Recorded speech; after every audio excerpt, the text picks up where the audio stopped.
आज की इस वीडियो में दोस्तों हम लोग ये chapter number 3 force and pressure इस चैप्टर के बारे में बात करेंगे। तो सबसे पहले हम लोग पढ़ेंगे फोर्स के बारे में, फिर हम लोग बाद में पढ़ेंगे प्रेशर के बारे में। ठीक है, तो सबसे पहले देखते हैं दोस्तों ये फोर्स की डेफिनेशन क्या है।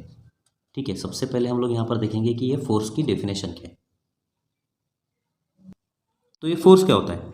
It is that quantity which changes और tends to change state of an object. तो फोर्स एक ऐसी क्वांटिटी होती है दोस्तों जो कि ऑब्जेक्ट का स्टेट चेंज करती है या फिर उसको चेंज करने का ट्राई करती है।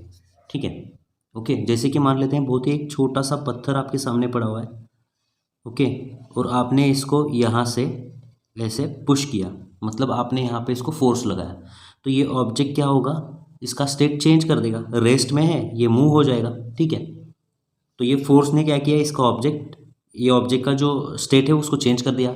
ठीक है, अब मान लेते हैं बहुत ही बड़ा पत्थर है आपके पास, बहुत ही 1 टन मास है मान लेते हैं उसका। ठीक है, अब दोस्तों इस पत्थर को आप यहाँ से पुश करने की कोशिश कर रहे हो, लेकिन ये अपनी जगह का हिल नहीं रहा है, मतलब उसका स्टेट चेंज नहीं कर रहा है, लेकिन स्टेट चेंज करने की कोशिश हो रही है ना यहाँ पर। ठीक है, इसलिए ये आपने जो यहाँ पे लगाया हो इसको भी फोर्स बोलेंगे हम लोग। ठीक है, तो फोर्स का मतलब क्या है? It is that quantity which changes, यहाँ पर चेंज हुआ स्टेट, और टेंड्स टू चेंज, यहाँ पर टेंड्स टू चेंज मतलब चेंज होने का ट्राई हो रहा है। ठीक है, ओके।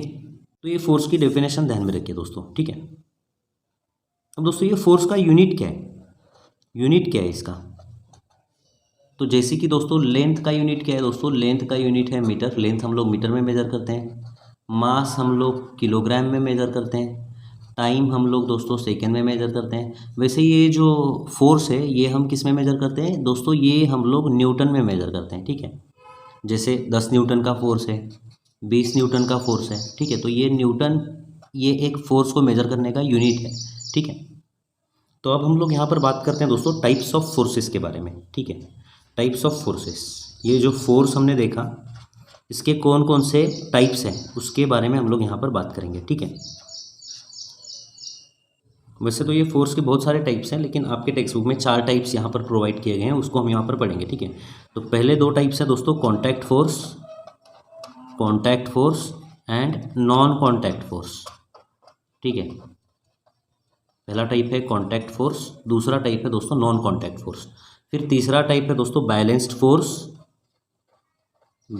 फोर्स, और चौथा टाइप है दोस्तों नॉन बैलेंस्ड, या फिर इसको हम बोलेंगे अनबैलेंस्ड फोर्स। ठीक है, अब हम यहाँ पर दोस्तों स्टेप बाय स्टेप समझेंगे कि contact force, non contact force क्या होता है और बैलेंस्ड और अनबैलेंस्ड फोर्स क्या होता है। सबसे पहले देखते हैं ये कॉन्टैक्ट फोर्स क्या होता है। तो ये कॉन्टैक्ट फोर्स क्या होता है? तो कॉन्टैक्ट फोर्स की डेफिनेशन देखिए दोस्तों, a force which acts between objects through direct contact is called as contact force. इसका मतलब क्या है कि एक ऑब्जेक्ट और दूसरा ऑब्जेक्ट अगर डायरेक्ट कांटेक्ट में है, यहाँ पर देखिए उनका सरफेस कांटेक्ट में है। ठीक है, तो अगर कांटेक्ट में है ये सरफेस और ये ऑब्जेक्ट इसके ऊपर फोर्स लगा रहा है ऐसे, तो इसको बोलेंगे हम लोग कांटेक्ट फोर्स।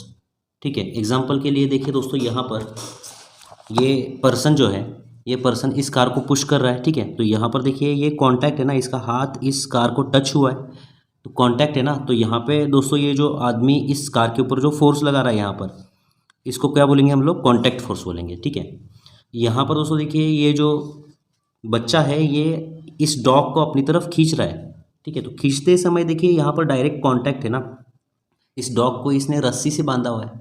ठीक है, तो इस रस्सी से इसको ये इसकी तरफ खींच रहा है, तो डायरेक्ट कांटेक्ट है ना यहाँ पर, तो इसको बोलेंगे हम लोग कांटेक्ट फोर्स। फिर दोस्तों यहाँ पर एक बच्चा है जो फुटबॉल खेल रहा है और इसने ये फुटबॉल को किक कर दिया है। ओके, मतलब इसने इस फुटबॉल के ऊपर एक फोर्स लगाया हुआ है, तो ये फोर्स लगाते समय दोस्तों इसने अपना जो लेग है इस फुटबॉल को टच किया हुआ है ना, तो ये जो है ये भी एक कांटेक्ट फोर्स होगा। ठीक है, ओके। अब बात करते हैं दोस्तों ये नॉन कांटेक्ट फोर्स के बारे में। नॉन कांटेक्ट फोर्स क्या होता है? सबसे पहले देखते हैं उसकी डेफिनेशन। तो ये नॉन कांटेक्ट फोर्स की डेफिनेशन देखिए, नॉन कांटेक्ट फोर्स की डेफिनेशन देखिए दोस्तों, a force which act between objects even if they are not in contact with each other is called as non contact force. इसका मतलब क्या है कि 2 या 2 से ज़्यादा ऑब्जेक्ट के बीच जो फोर्स लग रहा है, अगर वो कॉन्टैक्ट में नहीं होंगे, ठीक है, तो उस फोर्स को दोस्तों हम लोग नॉन कॉन्टैक्ट फोर्स बोलते हैं। एग्जाम्पल के लिए देखिए दोस्तों, यहाँ पर ये जो मैग्नेट है, ये मैग्नेट इन नेल्स को अपनी तरफ खींच रहा है, तो यहाँ पर इस मैग्नेट ने इस नेल के साथ रस्सी नहीं बांधी हुई है, जैसे इस पर्सन ने इस डॉग को बांधी है। ठीक है, ओके। तो यहाँ पर दोस्तों ये नेल और मैग्नेट इसके बीच कांटेक्ट नहीं है, फिर भी ये इसको अपनी तरफ खींच रहा है, तो ये एक नॉन कांटेक्ट फोर्स होगा, ठीक है। अब दोस्तों जैसे कि आप सब ने ये एक्सपेरिमेंट किया हुआ है कि एक आपको क्या करना होता है, कोम लेना होता है, कंघी लेनी होती है, ठीक है, और उसको आपके ड्राई हेयर के साथ अगर आप रब करोगे और ये कागज़ के जो यहाँ पर चीट्स है छोटे छोटे इसके पास लेकर के जाओगे, तो ये कागज़ के जो चीट्स हैं ये इस कोम की तरफ अट्रैक्ट होते हैं। ये किसके वजह से दोस्तों, इलेक्ट्रिक चार्ज की वजह से, स्टैटिक इलेक्ट्रिक चार्ज होता है उसके वजह से ये इनकी तरफ अट्रैक्ट करते हैं, ठीक है।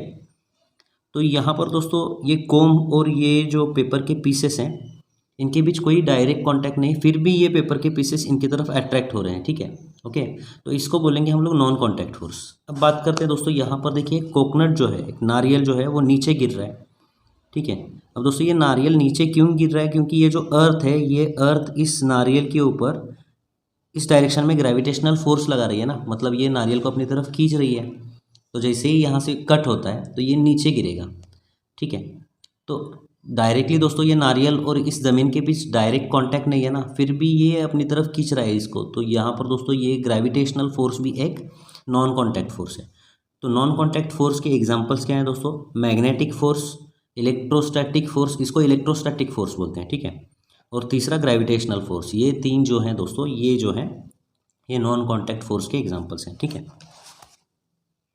अब देखते हैं दोस्तों नेक्स्ट टाइप का फोर्स जिसका नाम है बैलेंस्ड और अनबैलेंस्ड फोर्स। तो सबसे पहले हम लोग यहाँ पर बात करते हैं दोस्तों बैलेंस्ड फोर्सेस के बारे में। सबसे पहले देखते हैं ये बैलेंस्ड फोर्सेस की डेफिनेशन क्या है। तो बैलेंस्ड फोर्सेस का मतलब क्या है कि forces which do not change the state of an object, मतलब ऐसे फोर्सेस जो ऑब्जेक्ट का स्टेट चेंज नहीं कर सकते उनको बैलेंस्ड फोर्सेस बोला जाता है। जैसे कि मान लेते हैं यहाँ पर एक ऑब्जेक्ट है और इस ऑब्जेक्ट पर इस डायरेक्शन में आप 10 न्यूटन का एक फोर्स लगा रहे हो और इस डायरेक्शन में भी आप 10 न्यूटन का एक फोर्स लगा रहे हो। मतलब मान लेते हैं टग ऑफ वॉर खेल रहे हो और इधर से कुछ बच्चे हैं वो उसको इस फोर्स से खींच रहे हैं 10 न्यूटन के, एज्यूम करते हैं इतना छोटा फोर्स नहीं होगा फिर भी एज्यूम करते हैं, और इधर के जो बच्चे हैं इस ऑब्जेक्ट को 10 न्यूटन से इधर खींच रहे हैं।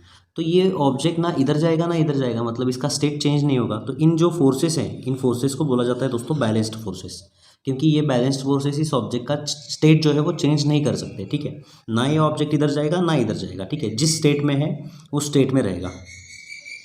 रेस्ट में है तो रेस्ट में रहेगा, मोशन में है तो मोशन में रहेगा, ठीक है। अब बात करते हैं दोस्तों यहाँ पर अनबैलेंस्ड फोर्सेस के बारे में।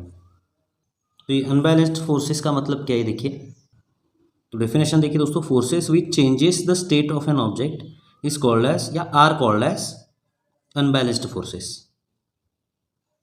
तो जो फोर्सेस दोस्तों ऑब्जेक्ट का स्टेट चेंज करते हैं उनको अनबैलेंस्ड फोर्सेस बोला जाता है। जैसे कि मान लेते हैं यहाँ पर एक ऑब्जेक्ट है और इस डायरेक्शन में 10 न्यूटन का फोर्स लग रहा है और इस डायरेक्शन में मान लेते हैं 5 न्यूटन का फोर्स लग रहा है। तो ये दो फोर्सेस की वजह से ये ऑब्जेक्ट जिस डायरेक्शन में ज़्यादा फोर्स है उधर मूव करेगा ना, ठीक है, ओके।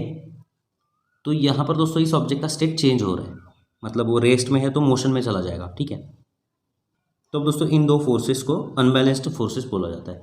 या सिर्फ एक ही फोर्स लग रहा है, मान लेते हैं एक ऑब्जेक्ट है और इसके ऊपर सिर्फ इस डायरेक्शन में एक ही फोर्स लग रहा है 10 न्यूटन का, तो इस फोर्सेस के वजह ये जो फोर्स है इसके वजह से दोस्तों ये जो ऑब्जेक्ट है उधर मूव करेगा ना, ठीक है। तो ये जो एक फोर्स है इसको भी हम लोग अनबैलेंस्ड फोर्स बोलेंगे। बैलेंस्ड फोर्स और अनबैलेंस्ड फोर्स को समझने के लिए एक और एग्जांपल आप लोग यहाँ पर देख रहे हैं आपके टेक्स्ट बुक के अंदर का। तो यहाँ पर दोस्तों एक बॉक्स लगाया हुआ है और यहाँ से देखिए एक रस्सी और यहाँ से एक रस्सी उन्होंने लगाई है और यहाँ पर दोस्तों देखिए तराजू का एक पार्ट, उस साइड में तराजू का एक पार्ट लगाया हुआ है, ठीक है, ओके।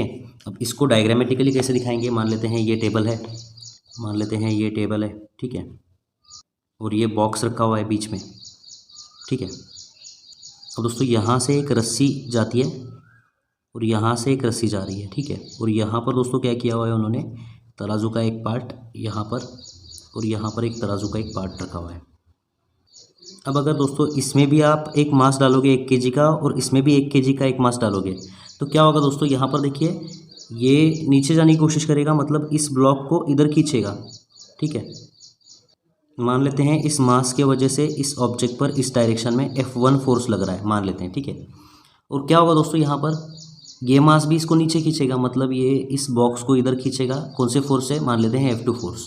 और क्योंकि दोस्तों यहाँ पर 1 kg का मास है, यहाँ पर 1 kg का मास है, इसकी वजह से ये F1 और F2 क्या होगा, F1 और F2 ये फोर्स इक्वल होंगे ना। जितना इस डायरेक्शन में फोर्स लग रहा है उतना ही इस डायरेक्शन में फोर्स लगेगा। तो ना ये ब्लॉक इधर जाएगा ना ये ब्लॉक इधर जाएगा, तो इस फोर्स को बोला जाता है दोस्तों बैलेंस्ड फोर्स। ये जो फोर्सेस हैं इनको बैलेंस्ड फोर्सेस बोला जाएगा, ठीक है। लेकिन अगर देखिए दोस्तों ये वही बॉक्स है, ये वही बॉक्स है, मान लेते हैं ये वही बॉक्स है, ठीक है। एक रस्सी इधर बंधी हुई है, एक रस्सी इधर बंधी हुई है, और मान लेते हैं यहाँ पे वो तराजू का पार्ट है, ठीक है। अब अगर दोस्तों इसके अंदर आप एक मास डालते हो, इसके अंदर आप 2 मासेस डालते हो, मतलब यहाँ पे 1 kg है और यहाँ पे 2 kg है, तो क्या होगा दोस्तों, तो यहाँ पर क्या होगा दोस्तों, देखिए ये जो ऑब्जेक्ट है इसके ऊपर इस डायरेक्शन में एक फोर्स लगेगा F1, ये उसको नीचे खींचने की कोशिश करेगा ना, मतलब इस बॉक्स को इधर खींचने की कोशिश करेगा, और ये इस बॉक्स को इधर खींचने की कोशिश करेगा, तो यहाँ पे फोर्स लगेगा F2, ठीक है।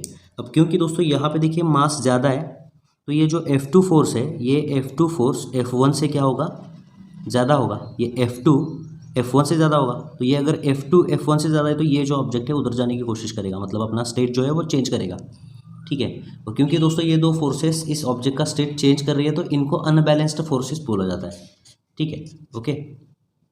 तो यहाँ पे दोस्तों ये टाइप्स ऑफ फोर्सेस वाला पार्ट जो है ये खत्म होता है। अब दोस्तों इस कंसेप्ट के ऊपर एक्सरसाइज के अंदर एक क्वेश्चन है, क्वेश्चन नंबर 1A एक्सरसाइज के अंदर देखिए क्या है, SI unit of force is dash dash, ठीक है। तो फोर्स का SI यूनिट क्या है, ऑलरेडी हम यहाँ पर देख चुके हैं दोस्तों। फोर्स का जो SI यूनिट है वो है न्यूटन, ओके।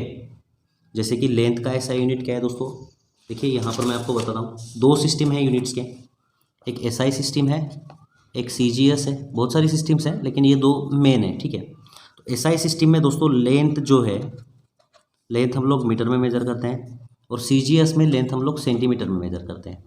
मास जो है SI सिस्टम में हम किलोग्राम में मेजर करते हैं, CGS में हम लोग ग्राम में मेजर करते हैं, ठीक है। टाइम दोस्तों SI सिस्टम में भी सेकेंड में मेजर किया जाता है और CGS सिस्टम में भी सेकेंड में मेजर किया जाता है। फिर दोस्तों है फोर्स। अब दोस्तों ये जो फोर्स है वो SI सिस्टम में उसका यूनिट है न्यूटन, लेकिन CGS में उसका यूनिट है डाइन, ठीक है, ओके। तो ये आपको इतना ध्यान में रखने की ज़रूरत नहीं है, आपको सिर्फ SI यूनिट्स ध्यान में रखने होते हैं, क्योंकि हम लोग पढ़ाई जो करते हैं वो SI यूनिट के अंदर करते हैं, ठीक है।